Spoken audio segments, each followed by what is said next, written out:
Ce que je pense de l'élection présidentielle, c'est que pour l'instant, les débats, il y en a, mais on ne les entend pas beaucoup, puisqu'il y a quand même plein de sujets autour qui brouillent les cartes. Forcément, la présidentielle, elle nous intéresse toujours. On a envie de savoir qui va défendre les intérêts de la France et donc forcément le métier de l'agriculture. Clairement, aujourd'hui, je pense qu'on est plus la tête dans le travail qu'à s'occuper de la présidentielle. Malheureusement, effectivement, la guerre en Ukraine, le Covid et tous ces éléments-là font que ce n'est pas le seul sujet abordé et qu'on a, je trouve, moins le temps de s'intéresser aux détails, au programme.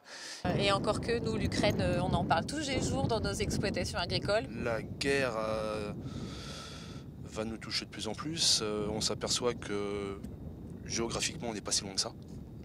Et que économiquement, on est très sensible. Que ce soit pour nos stockages avec l'électricité, les énergies, que ce soit pour aller dans nos champs, on consomme du gasoil, on consomme de la déblue, on a des ruptures sur à peu près tous nos intrants.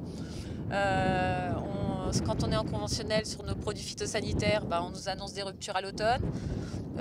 Nos prix de céréales ils s'envolent, on ne sait plus quel prix est vraiment cohérent. Si vous avez regardé les différents débats qu'il y a eu depuis 3 semaines à la télé, vous n'avez pas une seule fois le sujet de l'agriculture qui a été abordé.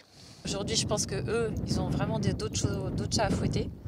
Et pour autant, ça nous impacte tous les jours. Ou alors c'est abordé sous le thème de l'autonomie alimentaire et énergétique. On nous parle d'autonomie alimentaire et d'autonomie énergétique, d'autant plus depuis malheureusement quelques semaines avec ce qui se passe en Ukraine. Et à partir de cette année, on va nous imposer de refaire 4% de jachère. Donc c'est vers 4% de cultures de terres qui ne vont pas être cultivées. Il faut quelqu'un qui soit capable d'aller discuter au niveau de l'Europe avec nos collègues. D'aller à l'international défendre nos positions. Et le deuxième élément, on nous parle d'autonomie énergétique, notamment de gaz par rapport à la Russie. Sur l'Eure-et-Loire, il y a des projets de méthaniseurs, ce qui permettra d'alimenter le bassin de vie de Chartres et des environs. Et aujourd'hui, à chaque fois qu'on veut lancer un projet comme ça, vous avez tout plein d'opposants. Donc c'est même pas politique, puisque c'est de tous âges, de tous bords, mais parce que tout le monde veut l'autonomie, mais loin de chez soi. Et en même temps, on veut du circuit court. Clairement, nous, ce qui nous préoccupe dans notre métier, c'est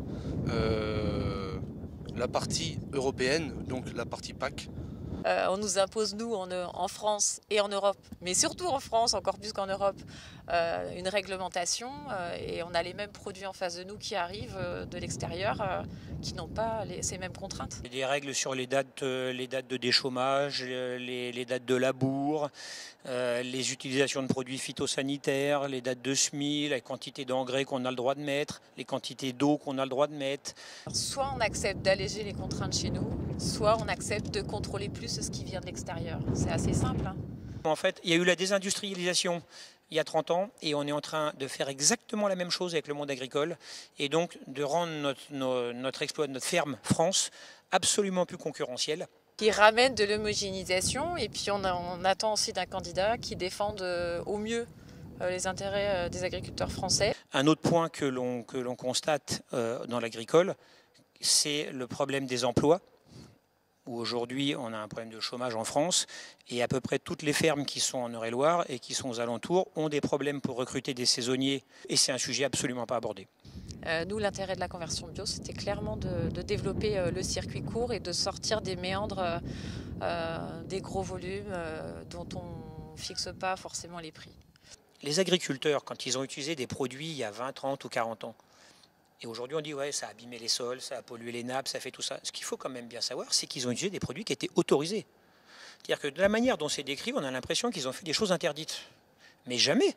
On veut tous manger mieux, on veut tous manger moins cher, sauf qu'au bout d'un moment, pour manger mieux en France, il va falloir accepter de manger un peu plus cher.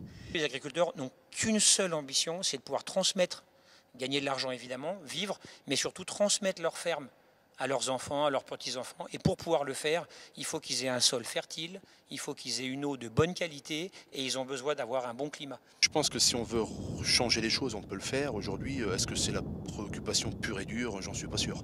J'ai toujours voté, j'ai jamais raté un seul vote, que ce soit de la municipale au présidentiel. Vous avez déjà fait votre choix?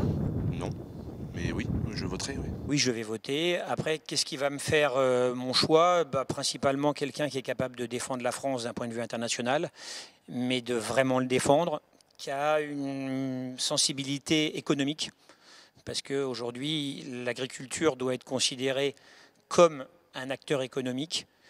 Je suis la première à grogner, et pour grogner, il faut aller voter. Malheureusement, aujourd'hui, je pense que beaucoup de personnes sont d'accord avec moi. On ne vote pas forcément pour quelqu'un, on vote contre quelqu'un d'autre. Donc j'ai l'impression qu'aujourd'hui, on voudrait voter pour quelqu'un qui représente 100% de ce qu'on pense. Et sauf que ça n'existe pas, sinon il faut voter pour soi, quoi.